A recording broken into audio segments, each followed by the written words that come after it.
महात्मा ज्योतिराव फूले ने इस देश को नई दिशा देने के लिए पाखंडवाद, अंधविश्वास को दूर के बल्कि आज़ाद भारत में आज के समय बहुत ज़बरदस्त पाखंडवाद, धर्मवाद, जातिवाद की बड़ी प्रकाष्ठा है। ज्योतिबा फुले का जो ये आयोजन है, शिक्षा महात्मा ज्योतिराव फुले दर्शन संस्थान एवं राष्ट्रीय ज्योतिबा फुले राष्ट्रीय संस्थान लक्ष्मण सिंह जी जिनके अध्यक्ष हैं, उनके तत्वावधान में ये आयोजन किया जा रहा है।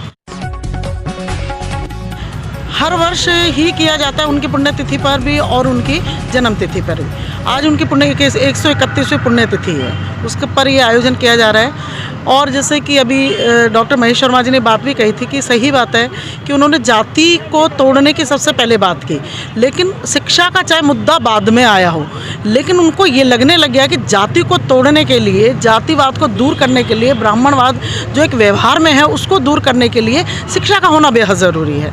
तो उन्होंने कहा कि ठीक है, इस तरीके से मैं सीधा सीधा नहीं तोड़ सकता, मैं लोगों को पहले पढ़ाऊँ, मैं एजुकेट करूँ लोगों को, जिससे कि स्वतः ही धीरे धीरे जातिवाद और धीरे धीरे ब्राह्मणवाद का व्यवहारवाद है जो कि एक लोगों के व्यवहार में और मानस में रचा बसा है, उसको मैं धीरे धीरे दूर कर सकूं। उसके लिए उन्होंने क्रमशः क्रांति का सूत्रपात किया था। क्रांति कोई एक दिन में नहीं हो सकती, और शिक्षा के क्षेत्र में तो क्रांति और समाज के क्षेत्र में क्रांति बहुत धीरे धीरे होती है। उस क्रांति को आज होते होते मुझे लगता है 200 वर्ष होने जा रहे हैं, लेकिन हम उनके संपूर्ण लक्ष्य को आज भी नहीं पा सके। मैंने आज भी पेपर में, सुबह पत्रिका में एक खबर पढ़ी थी, एक राष्ट्रीय सर्वे था जिसमें महिलाओं के शोषण की बात थी, और उसमें बहुत सारी महिलाओं ने उस चीज़ को स्वीकार किया कि उनको पति की पिटाई का कोई अफसोस नहीं है, क्योंकि वो चीज़ आपके मानस में इतनी रच बस गई है कि हमें अपना अत्याचार, घरेलू हिंसा लगती नहीं है। इसके लिए महात्मा ज्योतिराव ने कहा मानस से, मन से और आपके जेहन से ये गंदगी साफ करनी है कि आप भी कुछ है। महिला को अपना वजूद, अपना अस्तित्व पहचानने की बेहद ज़रूरत है, जिससे कि वो आगे आए और खुद पढ़े और लोगों को शिक्षित करे। तो ये सारी चीज़ों की ज़रूरत, उस चीज़ को हम लोगों में फैला सकें, प्रचार प्रसार कर सकें, इसके लिए ही हम प्रतिवर्ष इन चीज़ों का आयोजन करते हैं।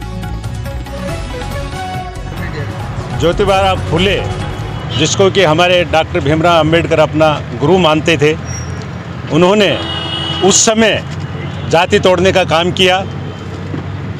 फुले साहब ब्राह्मणवाद के खिलाफ थे, ब्राह्मणों के नहीं। उन्होंने कहा कि जब तक भारत के अंदर से जातिवादी ये प्रथा ख़त्म नहीं हो जाएगी, जब तक देश आगे नहीं बढ़ेगा। नारी शिक्षा के लिए उन्होंने बहुत योगदान दिया। उन्होंने अपनी पत्नी को पढ़ाया और फिर पत्नी ने सभी नारियों को जाके शिक्षा दी। फुले की जब पुस्तक गुलामगिरी प्रकाशित हुई तो उसने पूरे हिंदुस्तान में तहलका मचा दिया। हम इस अवसर पर बाबा साहब फुले को श्रद्धांजलि अर्पित करते हैं। आज महात्मा ज्योतिराव फुले की 131वीं पुण्यतिथि है।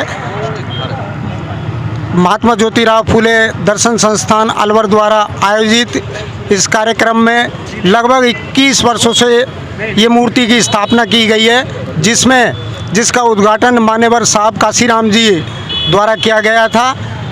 महात्मा ज्योतिराव फुले इस देश में महिला शिक्षा के जनक, दलित क्रांति के अग्रदूत और महान क्रांतिकारी माने जाते हैं, जिन्होंने ऐसा कोई क्षेत्र नहीं छोड़ा जो भारत में पाखंडवाद, छुआछात, ऊंच नीच, भेदभाव के विरुद्ध बड़ा संघर्ष किया और अपनी पत्नी सावित्रीबाई फुले को सर्वप्रथम पढ़ाकर उन्होंने महिला शिक्षा की जनक जगत में छाप छोड़ी थी। उन्होंने बड़ा संघर्ष का रास्ता अपने जीवन में चुना और उस रास्ते को लेकर उन्होंने हमें नई दिशा दी।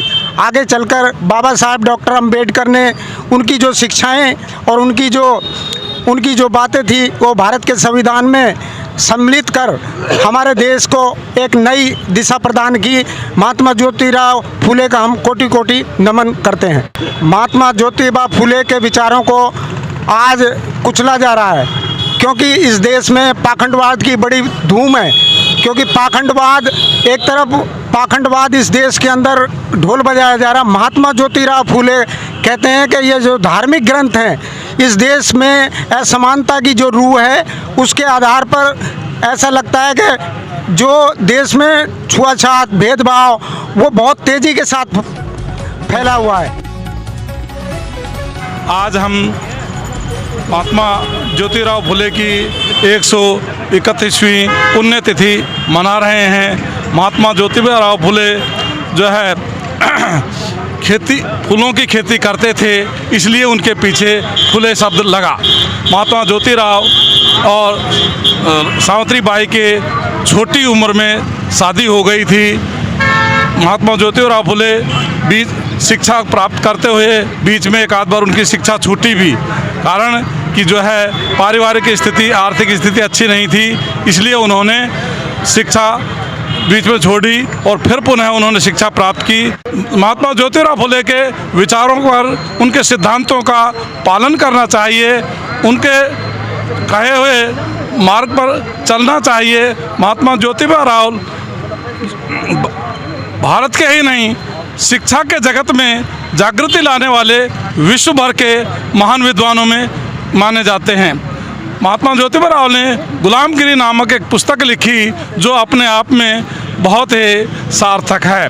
हमें उनके विचारों का पालन करना चाहिए, उनके सिद्धांतों के अनुसार चलना चाहिए और हमें शिक्षा प्रचार ज़्यादा करना चाहिए।